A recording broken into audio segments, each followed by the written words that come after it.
He painted in light ink on paper with delicate, dry brushwork. Using crisply etched lines, his paintings depict scene after scene of desolate silence and loneliness. Pine trees on an island symbolize himself and his scholar friends. Asked why his paintings never show any figures, he answered, "How can there be any human beings in this age of ours?" For Nishan and most Chinese Mandarin painters after him, scenery was a state of mind. And if we look closely, we can also find the Confucian philosophy of the Mandarins in their paintings. Confucius taught respect for the authority of ancient masters, and so the scholar painters often followed the style of one of the great masters of an earlier period, sometimes copying them stroke for stroke.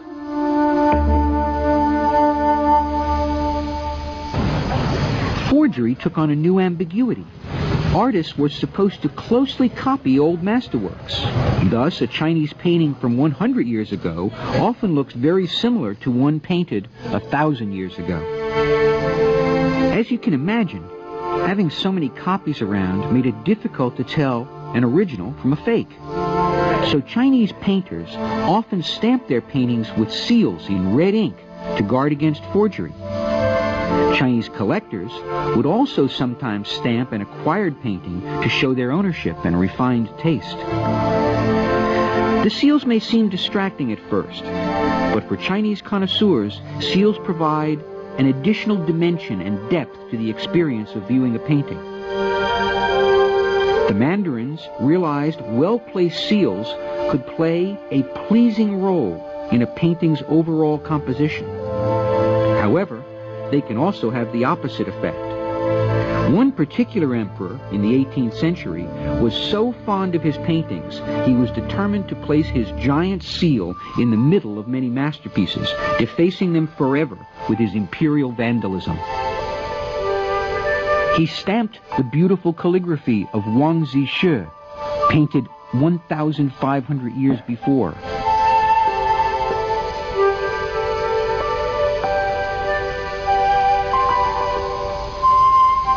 And the greatest landscape paintings.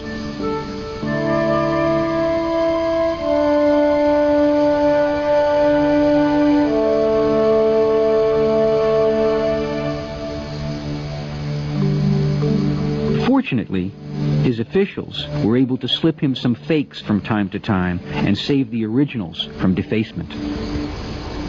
But most Mandarins stamped their own paintings with taste, and stamped ancient paintings out of respect to continue a dialogue with the ancient past.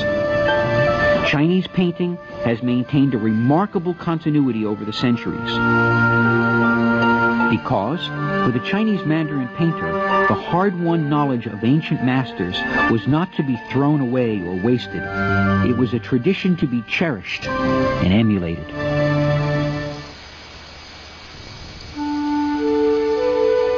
Another factor which makes Chinese paintings look so unique is the set of tools used by the Mandarin artists.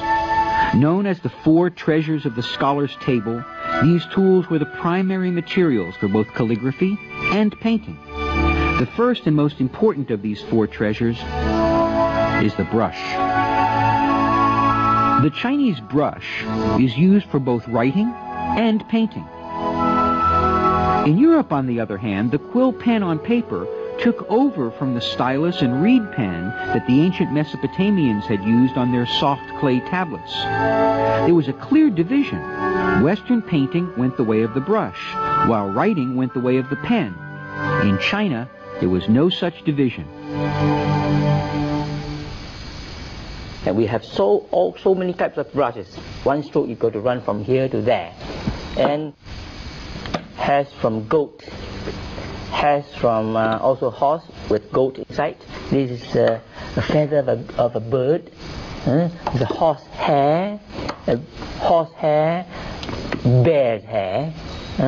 And this brush is made by the baby's hair.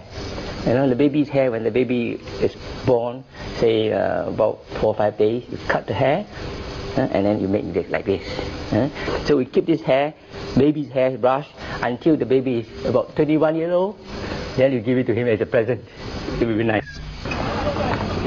The Chinese brush is a surprisingly high-tech little instrument composed of carefully selected animal hairs, which are formed into a conical clump and fixed into the end of a bamboo tube. The hairs in the brush tip form a reservoir that can hold enough ink to allow the drawing of long, continuous lines, which, if the tip is held perpendicular to the surface, can move in any direction. By applying pressure and releasing it, the calligrapher can modulate the thickness of the line, allowing for more artistic expression. Chinese painters used the undulating line of calligraphy to express the first rule of Chinese painting, the transmission of the spirit. And so, from the earliest times, the expressive line of calligraphy also flowed into the art of painting. Very few paintings of court artists of the great Tang dynasty of the 7th and 8th century remain. But in Shanxi province in western China, we can find the tomb of Princess Yongtai, who in the year 701, at the tender age of 17, was ordered to commit suicide by the evil empress Wu Zetian. Although pillaged by robbers centuries ago, murals on the walls remain to show the good life the princess should have enjoyed and reveal the style of the court painters of the time. Here we can see the calligraphic line of Wang Zixi, with thick lines delineating the figures and thin lines describing the features of the girls. To this day, this expressive line, painted with the versatile Chinese brush, dominates Chinese painting. Mastery of the brush was essential, but so was a deep understanding of the ink. The Chinese say, "The brush dances, but the ink sings." Around the time of Wang Zixi, the Chinese had developed an ink that made clear and durable marks on paper, which we call India ink because it was imported by the British via India. The French more accurately call it l'encre de Chine, or Chinese ink, the second treasure of the scholar's table. Chinese painters often used black ink washes to depict color.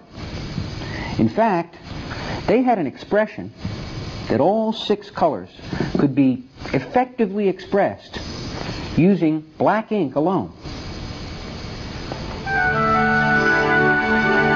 This painting by a Buddhist monk entitled Persimmons shows an incredible mastery of the subtleties of ink to suggest color. This is the 13th century artist Lang Kai's ink-wash painted immortal. We see the painter's tonal range varies from the sheer black of the immortal's belt, painted with heavily saturated ink, to the light washes used to paint his robe. Brush and ink work together to convey the artist's spirit when painting this immortal. Mountains fading into the distance were rendered by washes of light ink or blue color alone, without preliminary outlines or modeling. The third treasure is paper, which was invented in China some 2,000 years ago. Before that, the Chinese wrote on thin strips of bamboo, which they would roll up into cumbersome scrolls.